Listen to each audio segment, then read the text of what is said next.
신바람 사연 아파트. 오늘의 사연 시작하겠습니다. 안녕하세요. 모렴치한 시댁과 연을 끄는 30대 여성입니다.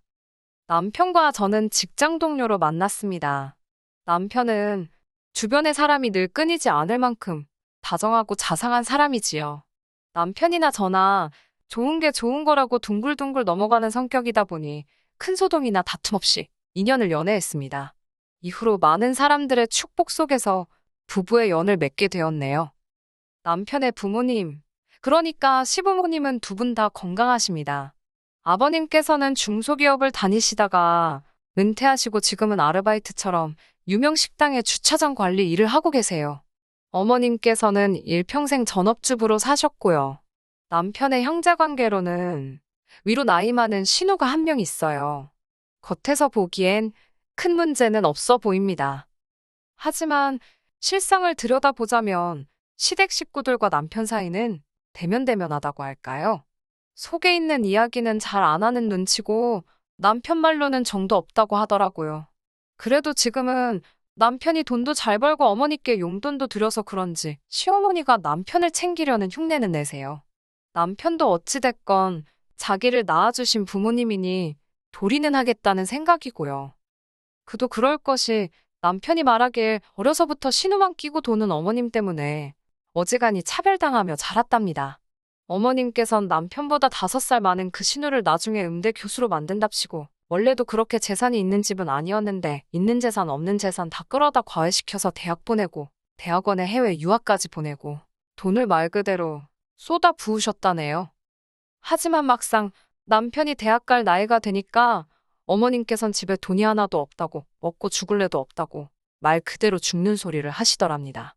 물론 그렇다고 해서 남편한테 대놓고 대학을 가지 말라고 하신 건 아니셨다지만 걸핏하면 공부 잘하는 애들이 세상에 널리고 널렸는데 너가 그런 애들하고 경쟁해서 어떻게 이기겠냐며 무시하는 이야기를 해대셨으니 어린 남편에게 얼마나 상처가 됐겠어요? 결국 남편은 등록금이고 뭐고 알아서 하겠다며 도끼를 품고 말 그대로 이를 갈며 공부를 했답니다. 그리고는 서울에 있는 대학에 붙었대요.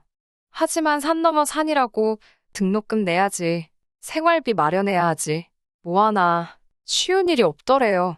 결국 군대까지 다녀오니 대학교 졸업하는데 거의 8년 걸렸다고요. 이렇게 남편이 자기 인생을 헤쳐나가는 동안 신우도 한국에 들어왔답니다. 어머님은 이제 신우 인생에 말 그대로 꽃길만 있을 줄 아셨던 모양이에요. 하지만 음대 교수가 쉬운 일은 아니잖아요. 무엇보다 이제 돈도 하나 없었던 시댁에서 계속해서 신우 뒷바라지를 해줄 수도 없었겠지요. 저희 신우를 직접 보시면 아시겠지만 키도 늘씬하고 예쁩니다. 남편 말로는 젊어서는 더 예뻤다고 하더라고요. 그래서 동네 선배들한테 인기도 많고 가끔 집 앞에 찾아와서 만나달라고 우는 사람도 있었답니다. 그래서인지 어머님께선 언젠가부터 교수 같은 거 안 해도 그만이다. 연예인을 시킬지 고민 중이다. 돈 많은 집에 시집가서 사모님 소리 듣고 살 팔짱가 보다. 그런 식으로 말씀을 하고 다니셨대요. 그리고 실제로 한국에 들어온 지 2년 만에 신우는 결혼을 했습니다. 부모가 중소기업을 한다는, 그리고 그 사업을 물려받을 거라는 남자를 만나서 정말 못만 갔지요. 그런데 그런 신우가 이혼을 했습니다. 저희가 결혼하고 얼마 지나지 않았을 때였어요. 정확한 이혼 사유는 모르지만 조카는 신우가 키우기로 했다는데 위자료며 양육비며 한 푼도 못 받게 된 모양이더라고요. 졸지에 갓난아기를 데리고 이혼녀가 된 신우는 갈 곳이 없었기에 결국 시댁으로 들어와서 살게 되었습니다. 솔직히 신우의 사정이 안타깝긴 했지만 신우가 어디에 가서 살든 저희가 관심을 가질 필요도 왈가왈부할 문제도 아니었지요. 하지만 부모된 입장인 시부모님께선 그런 신우가 안타까워서 죽으려고 하셨어요. 처음에 제가 인사드리러 갔을 때도 당신 딸이 얼마나 잘났고 그래서 얼마나 시집도 잘 갔는지 모른다며 한마디로 딸에 대한 자부심에 목숨을 건 양반이셨습니다. 그래서인지 신우가 쫓겨나듯 이혼을 한 걸 아시고는 말 그대로 기절초풍을 하셨네요. 하지만 그렇다고 해서 시어머니도 그렇고 시아버지도 그렇고 딱히 신우를 도와줄 만한 방법을 갖고 계시진 않았어요. 저희에게 자세히 말씀은 안 하셨지만 정황상 신우에게 이혼의 책임이 있었던 모양이더라고요. 아무튼 신우가 시부모님과 합가한 지 3개월쯤 지났을 때였습니다. 어머님 생신이라서 시댁에 모두 모이게 되었지요. 결혼하고 처음 챙겨드리는 어머님 생신이었기에 잘해드리고 싶었습니다.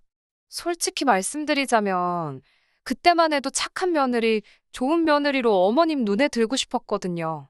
저는 친정부모님과 사이가 너무 좋은데 남편은 시부모님과 그렇지 못했으니 저 속이 말이 아니겠구나 싶어서 제가 중간에서 다리가 되어주고 싶은 마음이 있었지요. 전날 미역국은 미리 끓여두었고 갈비찜하고 잡채도 데우기만 하면 되는 상황이었어요. 시댁에 도착해 생일상 준비를 하는데 신우는 어딜 갔는지 보이지 않더라고요.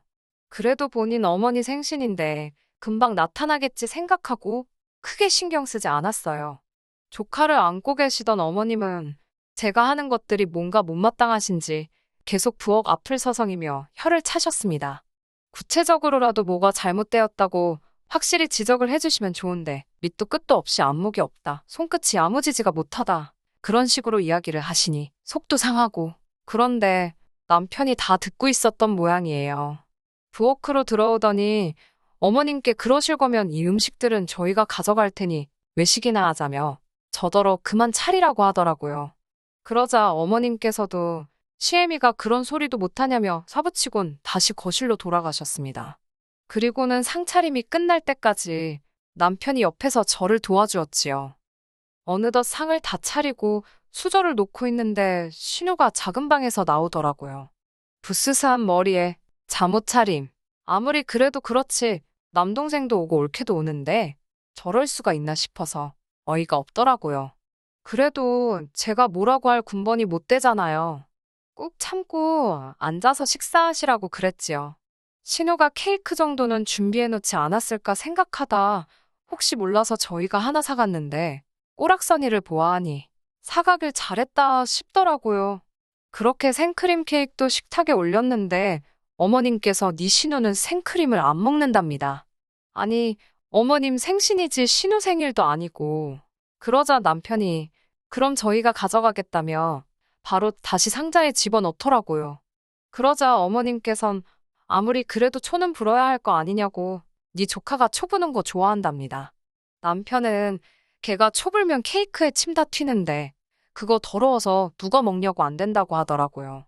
그러자 어머님도 당신이 한 소리가 있어서 더는 말씀도 못하시고 너 마음대로 해라 그러시더라고요. 식사를 시작했는데 애가 얼마나 나분거리는지 어머님께서 식사를 거의 못하고 계셨습니다. 신우는 막말로 자기 엄마 생일에 자기 자식인데도 하나 신경도 안 쓰고 자기 밥 먹느라 정신 없더라고요. 보다 못한 제가 어머님께 제가 아이를 볼 테니 식사를 하시라 했습니다. 어머님도 고맙다 하시면서 애를 저에게 넘겨주셨어요. 정말이지 여기까진 아무런 문제도 없었습니다. 그런데 아무래도 제가 애를 안고 있다 보니 식사하기가 수월하지 않더라고요. 남편이 보다 안 되겠던지 3일 싸서 제 입에 넣어주었어요. 어른들도 계시고 민망해서 하지 말라고 눈치를 줬지만 남편은 개의치 않고 한 번 더 쌈을 싸서 제 입에 넣어주었습니다. 그런데 그때 신우가 갑자기 소리를 지르더라고요. 진짜 꼴사나워 죽겠다며 재수없다고요. 어른들 앞에서 저도 저희가 실수하는 거 아닌가 생각했기 때문에 신우가 무슨 말을 하는 건지 이해는 됐지만 그렇게 정색을 하며 소리를 지를 일인가 싶었지요. 전 너무 깜짝 놀랐고 아이도 금세 자지러졌습니다. 그런데 더 가관이었던 건 신우가 울더라고요. 저랑 남편이 자기에 대한 배려가 전혀 없다면서. 신우 선에서 끝났으면 그래도 제가 어떻게든 이해하려고 해봤을 겁니다. 하지만 신우가 울기 시작하자 아버님이 수저를 집어 던지듯 내려놓으시곤 진짜 밥맛 떨어진다면서 방으로 들어가 버리시질 않나. 급기야 어머님께서 너네는 정말 못돼 처먹었다면서 그렇게 행복한 티를 내야 직성이 풀리겠냐입니다. 저흰 너무 황당했지요. 결국 신우까지 애를 확 낚아채듯 데려가선 식탁을 떠났지. 어머님께선 절 보며 사람 하나 잘못 들어와서 아주 집안 꼴 잘 돌아간다고 하신다는 말씀이 불쌍한 신우는 신경도 안 쓰고 먹여주고 받아먹으면서 실실거리는 저희를 보고 계시니 속에서 찬불이 올라오신답니다. 그러면서 저희 꼴도 보기 싫다고 당장 나가라고 하시더라고요. 생일 주인공이신 분이 내쫓는데 달리 방법이 있겠어요? 남편도 얼빠진 얼굴로 신우의 뒷모습을 보다 어머님을 쳐다보더니 한숨을 내쉬곤 저더러 집에 가자고 하더라고요. 가라는데 뭐하러 버티고 있냐고요. 그렇게 현관을 나서는데 어머님께서 죄송했다 빌지는 못할 망정 지 잘났다고 나가는 꼴 좀 보라며 뒤통수에다 또 한바탕 쏟아내시더라고요. 어쩌라는 건가 싶어서 남편을 슬쩍 쳐다봤는데 남편 얼굴이 울그락불그락. 제가 위로랍시고 한마디 해봤자 별 도움도 안 되겠다 싶어서 남편 손만 꼭 잡아줬습니다. 그렇게 한 달 정도의 시간이 흘렀을까요? 사실 어머님께 몇 번이고 연락을 드려볼까 생각도 했지만 남편이 절대로 하지 말라고 하더라고요. 아니나 다를까 어머님께서 먼저 연락을 해오셨습니다. 제가 전화를 받으니 대뜸 괘씸하다면서 그러고 가놓고 연락 한 통도 안 하는 게 말이 되냐입니다. 쫓아내셔서 쫓겨난 건데 저희 잘못이라 하니 뭐라고 할 말이 없더라고요. 그래도 어쩌겠어요. 몇 번이고 죄송하다 말씀드리고 무슨 일로 연락을 주신 건지 조심스레 여쭈었지요. 그러자 어머님께선 당신이 기니 할 이야기가 있으니 남편에겐 말하지 말고 집으로 오라셨습니다. 무슨 이야기를 하려고 부르시나 싶어 불안하기도 했고 걱정도 되었지만 어떻게든 좋은 쪽으로 이끌어내서 시댁 식구들과 저희 부부 사이를 원만하게 만들 수 있으면 좋겠다고 생각하며 시댁에 가게 되었어요. 시댁에 도착하니 어머님만 계셨던 게 아니고 아버님과 신우도 있더라고요. 웃긴 게 가장 처음 든 생각이 무슨 말씀을 하실지는 몰라도 수적으로 제가 불리하겠구나. 정신 단단히 차려야겠다. 그런 거였네요. 어머님께선 단도직입적으로 말하겠다면서 신우 형편이 이렇게 되었으니 당신과 저희 부부가 신우 생활비를 좀 보태주어야겠다고 하시더군요. 황당했어요. 사지육신 멀쩡한 신우의 생활비를 왜 저희가 보태야 하는지 도대체 이해가 되질 않았지요. 어머님께선 저더러 넌 아직 애가 없어서 모르겠지만 여자 혼자 애를 키운다는 게 얼마나 어려운 일인지 아냐며 당신들이 신우 생활비로 50만 원을 보탤 테니 저희더러 100만 원씩 보내랍니다. 저희는 이미 자식돌이 한답시고 시부모님께 한 달에 30만 원씩 보내고 있었거든요. 물론 저희 부부의 연봉을 고려한다면 한 달에 30만 원씩 보내드리는 게 아주 힘들고 어려운 일은 아니었습니다. 하지만 어머님 아버님께서 남편을 어떻게 키우셨는지를 알고 난 이후로는 솔직히 그 30만 원도 내켜서 드린다기보다는 말 그대로 자식으로서 드리고 있던 건데 이제 신우한테까지 생활비를 대주라니 황당했지요. 저는 아무 말도 하지 않았습니다. 제가 대답을 하지 않으니 어머님 아버님께서도 답답하셨는지 왜 대답을 안 하느냐고 절 채근하셨어요. 급기야 아버님께선 저더러 소잡아먹은 귀신이 들었냐며 빨리 알겠다고 하라며 악을 쓰시더군요. 저는 아버님 어머님께 안 될 것 같다고 말씀드렸습니다. 그러자 신우가 치사하고 더럽네 어쩌네 내 동생이 번 돈이 네 돈이냐며 네가 뭔데 된다 안 된다냐고. 저도 짜증이 나서 그럴 거면 애시당초 남편한테 직접 물어보시지 왜 사람 귀찮게 오라가라 불러놓고 안 된다니까 화를 내냐고 받아쳤어요. 그러자 어머님께선 저더러 어디 배운 데 없이 손윗사람한테 달라드냐며 지금 네 신우 무시하냐입니다. 네 신우가 얼마나 잘났는 줄 아냐면서 너까지 거랑은 상대도 안 된다는 거예요. 그 말을 들으니 저도 말 그대로 눈이 뒤집히더라고요. 제가 그렇게 잘나서 위자료도 한 푼 못 받고 이혼해서 친정에 기어들어 사냐고 받아쳤습니다. 저도 제가 말이 지나쳤다는 건 인정합니다. 그러자 아버님께선 절 가만두지 않으시겠다며 손을 올리셨고 저는 말 그대로 옆에 두었던 제 핸드백만 들고 도망치듯 시댁을 나왔습니다.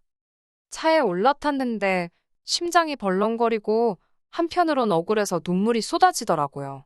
남편에게 전화를 걸었더니 제 목소리를 듣곤 대번에 무슨 일이냐고 묻길래 방금 있었던 일을 털어놓았습니다.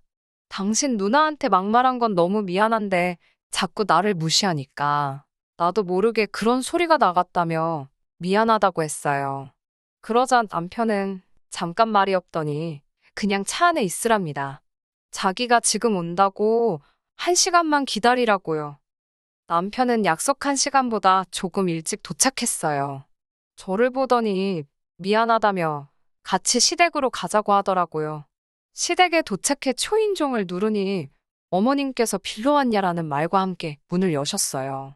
그러다 남편을 보고는 조금 놀라신 듯 했지요.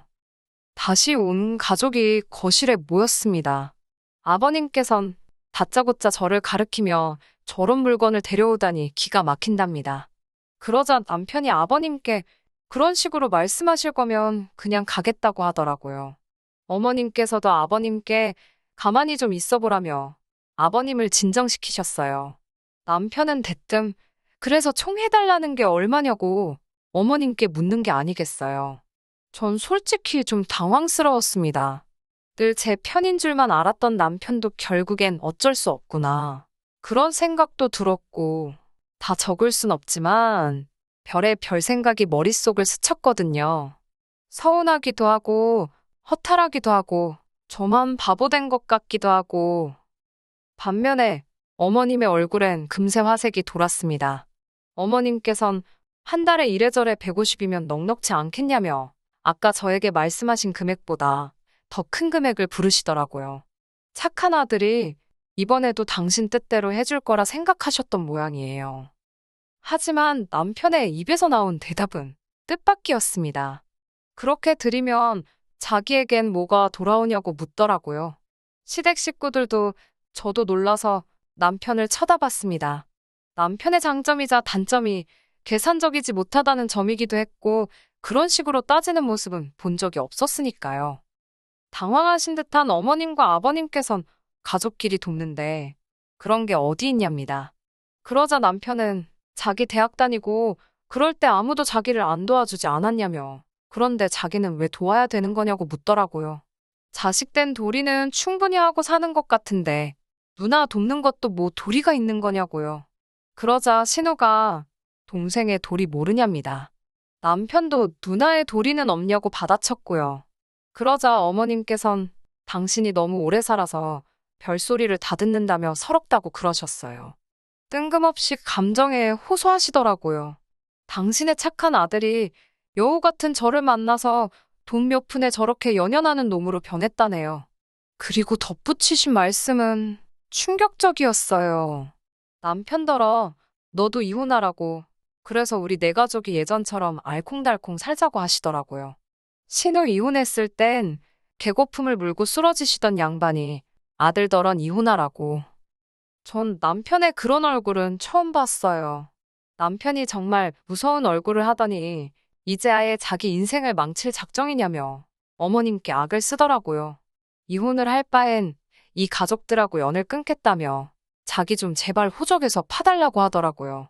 그 망할 자식돌이 좀 안 하고 살 수 있게 해달라면서요. 그러면서 저한테 사과하기 전까진 안 보고 살 줄 알라며 제 손을 잡아 끌고 나왔답니다. 이후로 저희 부부는 시댁에 안 가고 있어요. 벌써 반년도 지났지요. 그래도 계속 보내드리려던 용돈은 끊지 않으려고 했는데 남편이 절대로 드리지 말라더군요. 저도 고민 끝에 남편의 의견에 따르기로 했습니다. 시부모님께서 제 남편을 어려워하고 불편해하셨으면 좋겠다. 솔직히 그런 생각이에요. 대부분 사람들이 남편도 결국 시댁 식구더라. 그래서 이혼했다 하는데, 그래도 저는 참 운이 좋은 사람인 것 같아요. 앞으로도 지금처럼 남편이 제 편이 되어주고, 제가 남편의 편이 되어준다면 어렵고 힘든 일은 없겠지요? 시부모님이나 신우를 생각하면 안쓰럽고 안타까운 마음이 들긴 하지만 멋대로 나서지 않으려고요. 제가 지금 지켜주어야 할 건 제 남편이니까요. 끝까지 들어주셔서 감사합니다. 오늘의 사연은 여기까지입니다. 구독과 좋아요, 알람 설정 부탁드리고 더 좋은 사연으로 다시 찾아뵙겠습니다. 감사합니다.